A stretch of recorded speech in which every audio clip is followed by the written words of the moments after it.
ನನಗೆ ಮಾತು ಕೊಡು ಕಮಲಿ. ಅಜ್ಜಿ ಏನು ಹೇಳ್ದೆ ಪ್ರಾಮಿಸ್ ಮಾಡು ಅಂತ ಕೇಳಿದ್ರೆ ಕಮಲಿ ಹೇಗೆ ಮಾತು ಕೊಡ್ತಾಳೆ? ಅನಿಕಾ, ನೀನು ಸ್ವಲ್ಪ ಸುಮ್ಮನೆ ಇರ್ತೀಯಾ? ನನಗೆ ಮಾತು ಕೊಡು ಕಮಲಿ.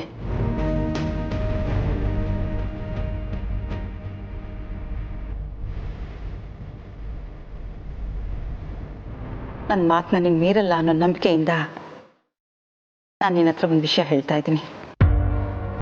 ನಿನ್ನ ಹಳೆಯ ಕಹಿ ಘಟನೆಗಳನ್ನೆಲ್ಲ ಮರೆತು ಮತ್ತೆ ಹೊಸ ಜೀವನ ಮಾಡಬೇಕು. ನಿನ್ನ ನಗ್ನಗ್ತಾ ಇರಬೇಕು. ರಿಷಿ ಮನೇನ ನಂದಾ ದೀಪವಾಗಿ ಬೆಳಗಬೇಕು.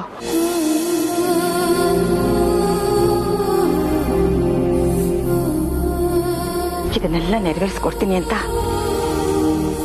ನಾನು ಪ್ರಾಮಿಸ್ ಮಾಡು. ಅಜ್ಜಿ, ನಿಮ್ಮ ಮಾತನ್ನ ನಾನು ಹೇಗೆ ಗೌರವಿಸ್ತೀನಿ ಅಂತ ನಿಮಗೂ ಸಂದ ಗೊತ್ತು. ಆದ್ರೆ ಅಂಬೆ ಸಾವಿನ ಘಟನೆಯಿಂದ ನನ್ನ ಮನ್ಸು ಹೊಡೆದೋಗೈತೆ ಅಜ್ಜಿ. ಇನ್ನೊಂದ್ ಕಡೆ ಅಪ್ಪ ಈ ಆಸ್ಪತ್ರೆ ಸೇರೋರೆ. ಇಂಥ ಸಮಯದಾಗೆ ನಾನು ನಿಮಗೆ ಮಾತು ಕೊಟ್ರೆ ಅದನ್ನ ನೆರವೇರಿಸ್ತೀನಿ ಅನ್ನೋ ಸಂಶಯ ಕಾಡ್ತೈತೆ ನಂಗೆ. ನನಗೆ ಸಂಸ್ಬಿಡಿ ಅಜ್ಜಿ. ಕಮಲಿ, ಕಮಲಿ ನೋಡು, ಅಳ್ಬೇಡಮ್ಮ, ಅಳ್ಬೇಡ. ಇದನ್ನೆಲ್ಲ ದಾಟಿ ಮುಂದುವರಿಯೋದೆ ಜೀವನ. ಸುಳಿಲ್ ಸಿಕ್ಕಾಕೊಂಡ್ರೆ ಹೊರಗೆ ಬರೋದು ತುಂಬಾನೇ ಕಷ್ಟನಮ್ಮ.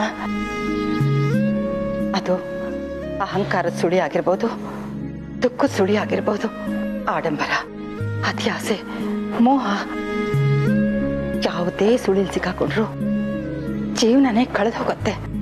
ನೋಡು, ನೀನಂತ ತಪ್ಪು ಮಾಡಬೇಡ. ನೀನು ನೋಡ್ತಾ ಇರೋ ಕಷ್ಟಗಳಿಲ್ಲ ಕಮಲಿ. ಇದೆಲ್ಲ ನಿನ್ನ ಇನ್ನಷ್ಟು ಗಟ್ಟಿ ಮಾಡ್ತವೆ ಅಂತ ತಿಳ್ಕೊ.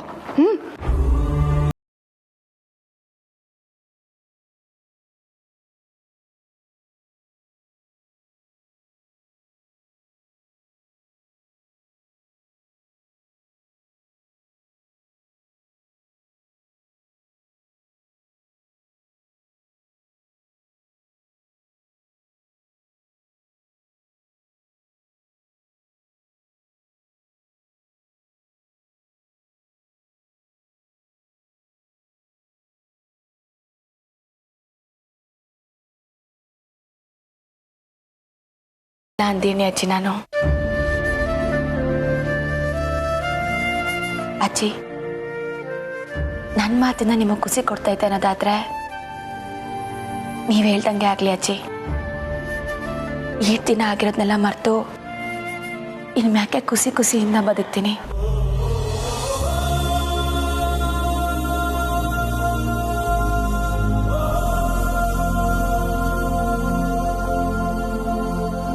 ನಾನೇನೋ ಡ್ರಾಮಾ ಮಾಡಿ ಇವಳನ್ನ ಋಷಿ ಮನೆಗೆ ಹೋಗದೆ ಇರೋ ಹಾಗೆ ಮಾಡೋಣ ಅಂತ ಅನ್ಕೊಂಡ್ರೆ ಈ ಮುದುಕಿ ಬೇರೆನೆ ಗೇಮ್ ಆಡ್ಬಿಟ್ಲಲ್ಲ. ಬಿಡ್ಬಾರ್ದು. ಅಜ್ಜಿ, ಒನ್ ಕ್ವೆಶ್ಚನ್. ಈಗ ಅಂಬಿ ಸತ್ತಿದ್ದಾಳೆ, ಅವಳು ಒಂದು ರೀತಿಯಲ್ಲಿ ಈ ಮನೆಗೆ ಸೇರ್ಬೇಕಾದವಳು ಅಲ್ವಾ? ಇವಾಗ ನಮಗೆಲ್ಲ ಅದೇನದು, ಸೂತ್ಕ ಅಲ್ವಾ? ಇಡೀ ಪ್ರಪಂಚನೇ ಮನೆ ಅಂತ ನಂಬಿರೋರ್ಗೆ ಪ್ರತಿದಿನ ಸೂತ್ಕನೆ. ಈಗ ಅದ್ರ ಬಗ್ಗೆ ಯೋಚನೆ ಮಾಡೋದು ಬೇಡ.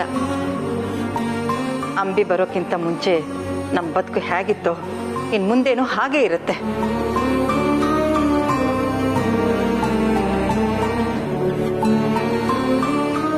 ಆದ್ರೆ ಅಜ್ಜಿ,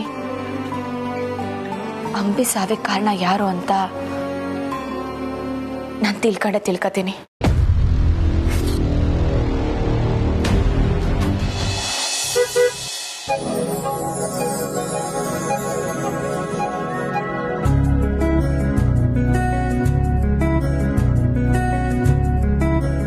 ರಿಷಿ, ತಾರಾ, ಬನ್ನಿ ಬನ್ನಿ ಕೂತ್ಕೊಳ್ಳಿ. ಅನ್ನಪೂರ್ಣಮ್ಮ ಅವರೇ, ನಾವು ಕೂತು ಎದ್ದು ಹೋಗಕ್ಕೆ ಬಂದಿಲ್ಲ. ನಮ್ಮ ಮನೆ ಸೊಸೆನ ನಮ್ಮ ಮನೆಗೆ ಕರ್ಕೊಂಡು ಹೋಗಕ್ಕೆ ಬಂದಿದ್ದೀವಿ.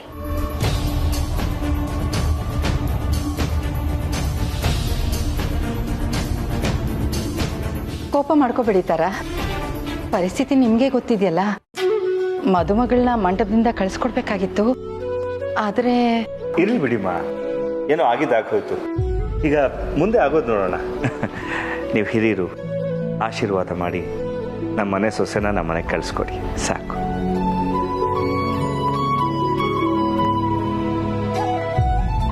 ದೊಡ್ಡವರೆಲ್ಲ ಆಶೀರ್ವಾದ ಮಾಡಿದ್ರು ಅಲ್ಲಿ ನಡೆದಂಥ ಅಪಶಕನ ತಡೆಯೋಕಾಯ್ತಾ? ಇಲ್ವಲ್ಲ.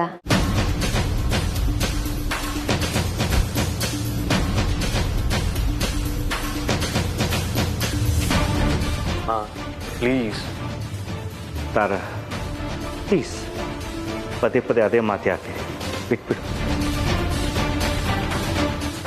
ಕಮಲಿ, ನೀನು ನಮ್ಮ ಮನೆ ಬೆಳಗೋ ಸೊಸೆ. ನೀನು ನಗ್ನಗ್ತಾ ಮನಸ್ಫೂರ್ತಿಯಾಗಿ ನಮ್ಮ ಮನೆಗೆ ಬಂದರೆ ಅಷ್ಟೇ ಸಾಕಮ್ಮ.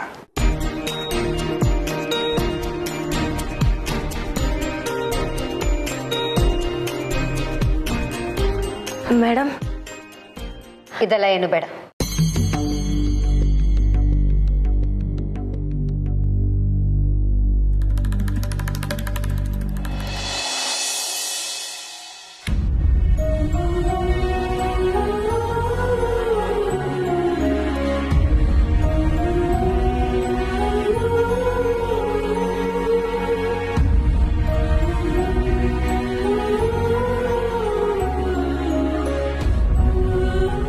ಮೊದಲು ದೇವ್ರ ಪೂಜೆ ಆಗಲಿ, ಆಮೇಲೆ ಮುಂದಿಂದು.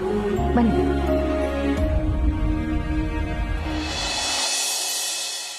ತಾರಾ, ಹಾಸಿನಿ ಬನ್ನಿ.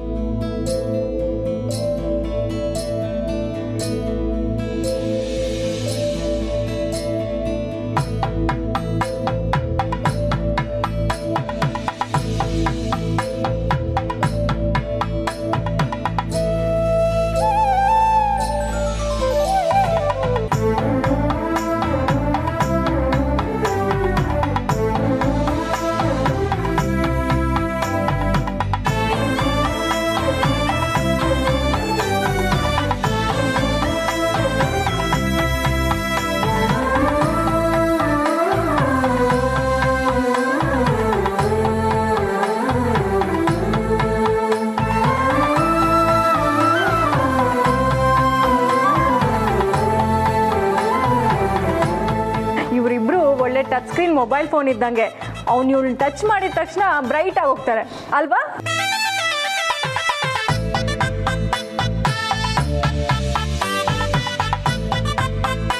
ರಚನಾ, ಸ್ವಲ್ಪ ಸುಮ್ಮನೆ ಇರ್ತೀಯಾ? ನಿಂಗಿ, ನಾನು ಇಷ್ಟೊತ್ತು ಸುಮ್ಮನೆ ತಾನೇ ಇದ್ದೆ. ನನ್ನ ಫಸ್ಟ್ ಡೈಲಾಗ್ಗೆ ಅಮ್ಮ ಎಂಡ್ ಕಾರ್ಡ್ ಹಾಕ್ಬಿಟ್ರು ನೋಡು. ಕಮಲಿ, ರಿಷಿ, ನಿಮ್ಮಿಬ್ಬರು ಹೊಸ ಜೀವನ ಸುಖಕರವಾಗಿರ್ಲಿ ಅಂತ ಆ ದೇವರಲ್ಲಿ ಮನಸಾರ ಬೇಡ್ಕೊಳ್ಳಿ.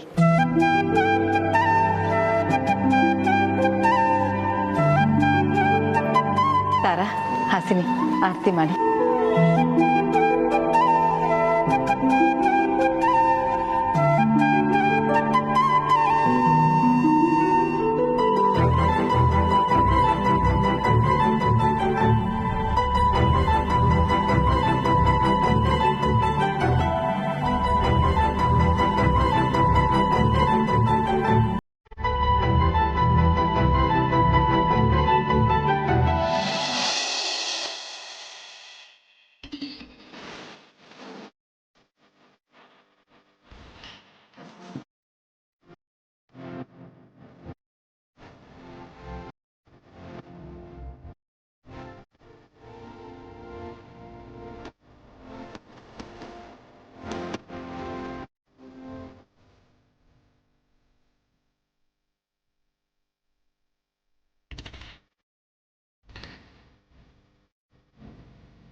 ನೂರು ಕಾಲ ಚೆನ್ನಾಗಿರಿ.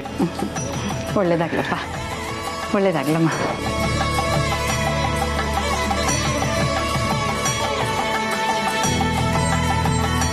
ಸದಾ ಹೀಗೆ ನಗ್ನಗ್ತಾ ಇರಪ್ಪ.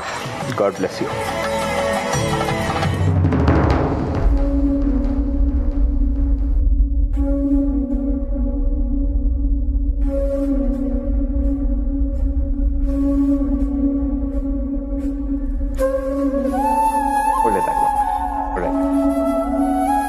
ಕಮಲಿ ರಿಷಿ ಹೊಸ ಸಂಸಾರಕ್ಕೆ ಏನೇನು ಬೇಕೋ ಎಲ್ಲನೂ ಅಂದರೆ ಲೋಟದಿಂದ ಹಿಡಿದು ಹಾಸಿಗೆವರೆಗೂ ಎಲ್ಲ ನಿಮ್ಮ ಮನೆ ತಲುಪಿದೆ.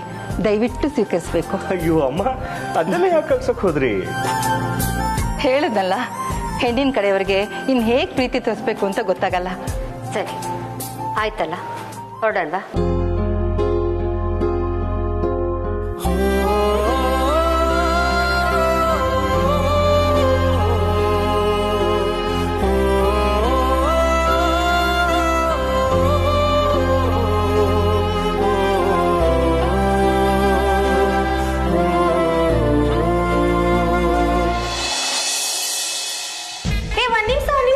ನನ್ನೇ ಬಿಟ್ಟು ಹೊಂಟ್ಬಿಟ್ರಲ್ಲ, ಬ್ಯಾಗ್ ತರ ಅಷ್ಟರಲ್ಲಿ. ಹೋಗುವಾಗ ನಿಂದೇನೆ ಅಡ್ಬಾಯಿ. ಪಾಪ ತಾರಾ ಆಂಟಿ ಆಲ್ರೆಡಿ ಅಪ್ಸೆಟ್ ಆಗಿದ್ದಾರೆ. ಗಂಡನ ಮನೆಗೆ ಹೋಗುವಾಗ ತವ್ರ ಮನೆಯಿಂದ ಹುಡುಗಿ ಜೊತೆಗೆ ಯಾರನ್ನಾದ್ರೂ ಕಳಿಸೋದು ವಾಡಿಕೆ. ಅದಕ್ಕೆ ನಿಂಗೆ ರೆಡಿಯಾಗಿ ಬಂದಿರೋದು. ಹೇ ದೋಸ್ತು, ನೀನು ನಮ್ಮ ಜೊತೆ ಬರ್ತಾ ಇದ್ಯಾ? ಸೂಪರ್, ಮಜಾ ಇರುತ್ತೆ, ಬಾ. ಅಜ್ಜಿ, ಇದು ಯಾವ ನ್ಯಾಯ? ನಾನಿರುವಾಗ ಇವಳು ಯಾಕೆ ಅಲ್ಲಿಗೆ ಹೋಗ್ಬೇಕು? ಏಯ್, ಅಡ್ಬಾಯ್ ಆಗ್ತಿರೋದು ನೀನು. ಬಾಯ್ ಮುಚ್ಚವಿ. ನಾನು ಕಮಲಿ ಫ್ರೆಂಡು, ಅವಳ ಜೊತೆಗೆ ನಾನೇ ಹೋಗ್ಬೇಕು. ಲುಕ್ ನಂಗಿ, ನಿನ್ ಫ್ರೆಂಡ್ ಅಷ್ಟೇ, ಬಟ್ ನಾನು ಕಮಲಿ ಸಿಸ್ಟರ್. ಅಜ್ಜಿ, ನಾನೇ ಹೋಗ್ತೀನಿ ಅಜ್ಜಿ, ಪ್ಲೀಸ್. ತಾರಾಂಟಿ, ನೀವಾದ್ರೂ ಹೇಳಿ. ಯಾರು ಬರೋದ್ ಬೇಡ. ಕಮಲಿಗೆ ನಮ್ಮ ಮನೆ ಹೊಸದೇನಲ್ವಲ್ಲ, ಪರಿಚಯನೇ ಇಲ್ದಿರೋ ಹುಡುಗಿ ಬರ್ತಿದ್ದಾಳೆ ಅಂದ್ರೆ ಆ ವಾಡಿಕೆಗೆ ಒಂದು ಅರ್ಥ ಇರುತ್ತೆ. ಆದ್ರೆ ಕಮಲಿಗೆ ನಮ್ಮ ಮನೆ ಹೊಸದಲ್ವಲ್ಲ, ಅವಳೊಬ್ಳೆ ಬರ್ಲಿ. ಅದು ಹಾಗಲ್ಲ ತಾರ. ಕಮಲಿ ಇದುವರೆಗೂ ನಮ್ಮ ಮನೆಗೆ ಬಂದಾಗಲೆಲ್ಲ ಹಾರ್ಡ್ಲಿ 1 ದಿನ 2 ದಿನ ಇದ್ದು ಹೋಗಿದ್ದಾಳೆ. ಈಗ ನಮ್ಮ ಮನೆ ಸೊಸೆ ಆಗಿ ಪರ್ಮನೆಂಟಾಗಿ ಅಲ್ಲೇ ಇರೋದಕ್ಕೆ ಬರ್ತಿದ್ದಾಳೆ.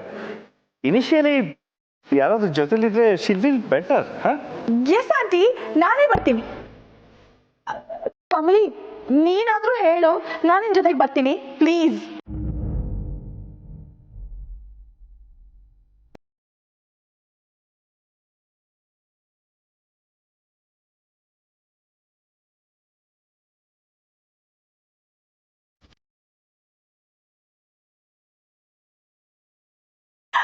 Okay, auntie, just few minutes. I'll be back. ನಿಂಗೆ ಪರವಾಗಿಲ್ಲ ಕಮಲಿ, ನಂಗೆ ನೀನು ಖುಷಿಯಾಗಿರೋದು ಮುಖ್ಯ ಅಷ್ಟೆ. ನಾನು ಹೊರಡುವಾಗ ನೀನು ಹಿಂಗೆ ಕಣ್ ತುಂಬ್ಕೊಂಡ್ರೆ ಸರಿನಾ ಹೇಳು? ನಾನೇನು ಬೇಕಂತ ಕಣ್ ತುಂಬ್ಕೊಂಡೆ. ಹತ್ತತ್ರ 20 ವರ್ಷದ ದೋಸ್ತಿ, ಅದಕ್ಕೆ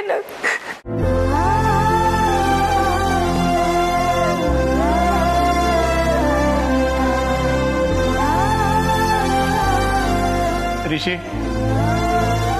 ನಮ್ಮ ಮನೆ ಮಗಳನ್ನ ನಿನಗೆ ಒಪ್ಪಿಸ್ತಾ ಇದ್ದೀವಪ್ಪ. ಇನ್ನು ಮುಂದೆ ಅವಳು ಸುಖ ಸಂತೋಷ ಕಷ್ಟ ನಷ್ಟ ಎಲ್ಲ ನಿನಗೆ ಬಿಟ್ಟಿದ್ದು. ಇನ್ನು ಮುಂದೆ ಇವಳಿಗೆ ನೀನೇ ಎಲ್ಲ ಚೆನ್ನಾಗಿ ನೋಡ್ಕೊಳಪ್ಪ.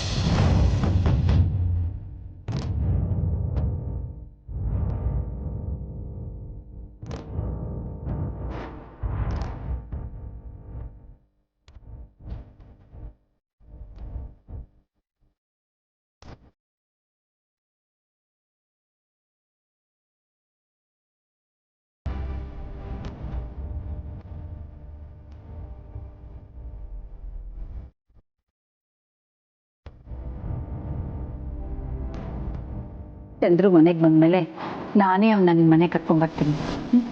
ಹಾಂ, ಗೌರಿ ಫೋಟೋನ ನಾನು ಆಗಲೇ ನಿಮ್ಮ ಮನೆಗೆ ಕಳ್ಸಾಯ್ತಮ್ಮ.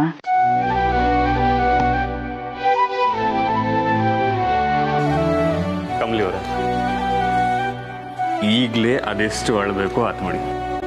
ಇನ್ಮೇಲೆ ನಿಮ್ಮ ಜೀವನದಲ್ಲಿ ಬರೀ ಖುಷಿನೇ ಇರುತ್ತೆ, ಅದಕ್ಕೆ ನಾನು ಗ್ಯಾರಂಟಿ.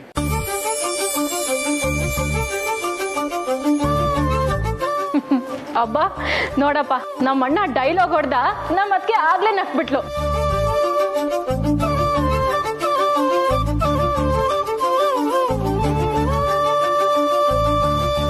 ಹೊರಡಣ್ವಾ? ಅನಿಕಾ ಬಂದೆ. ನಡೀರಿ.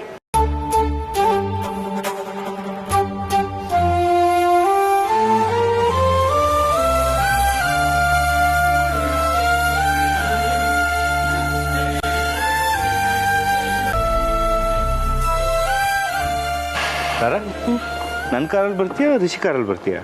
ಋಷಿ ಕಾರಲ್ಲಿ ಬರ್ತೀನಿ.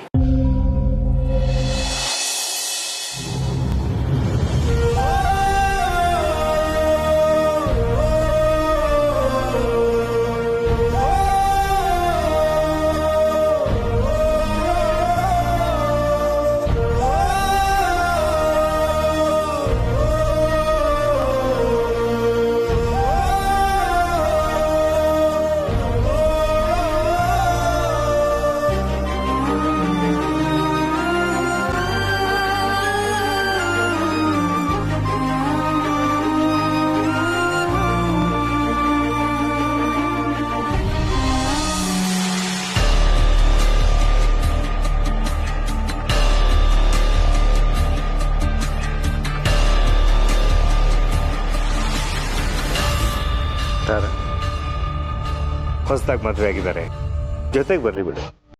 ನೀನು ನನ್ನ ಜೊತೆ ಬಾ.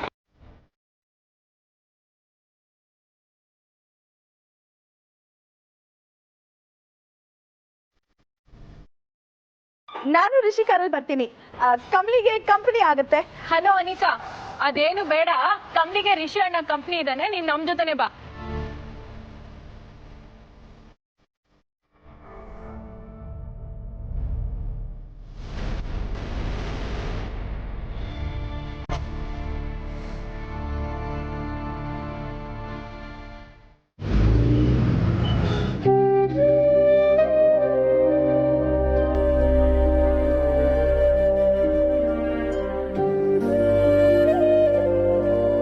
ಕಮಲಿ ಅವರ ಅಜ್ಜಿ ಕಾಣ್ತಿದ್ದಾರೆ ಅಂತ ಇನ್ನೂ ತಿರುಗಿ ನೋಡ್ತಾ ಇದ್ದೀರಾ? ಅಜ್ಜಿ ಕಾಣಬೇಕು ಅಂದ್ರೆ ನಾವು ತಿರ್ಗಾ ವಾಪಸ್ಸು 4 ಕಿಲೋಮೀಟರ್ ಹೋಗ್ಬೇಕು.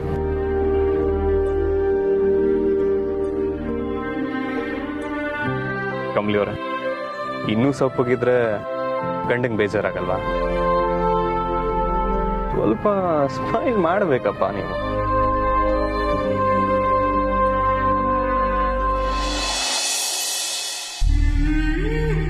ಕಮಲಿ ಅವರ ಇನ್ ಮುಂದೆ ನಮ್ಮ ಜೀವನದ ಬಂಡಿ ಶುರು ಆಗುತ್ತೆ.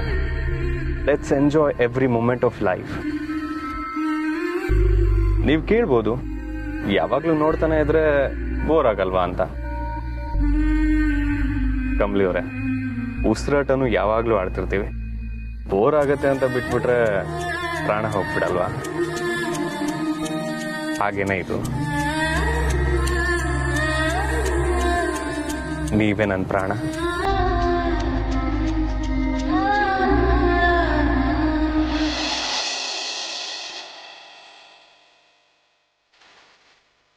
ಕಮಲಿ ಅವರೇ, ನೀವು ಹೀಗೆ ಸಡನ್ ಆಗಿ ಅಳಕ್ ಶುರು ಮಾಡಿದ್ರೆ ನನಗೆ ಹೇಗೆ ಗೊತ್ತಾಗುತ್ತೆ ನಿಮ್ಗೆ ಯಾವ ಮಾತಿಂದ ಹರ್ಟ್ ಆಯ್ತು ಅಂತ? ಒಂದು ನಿಮಿಷ ರೀ. ಹಾಂ,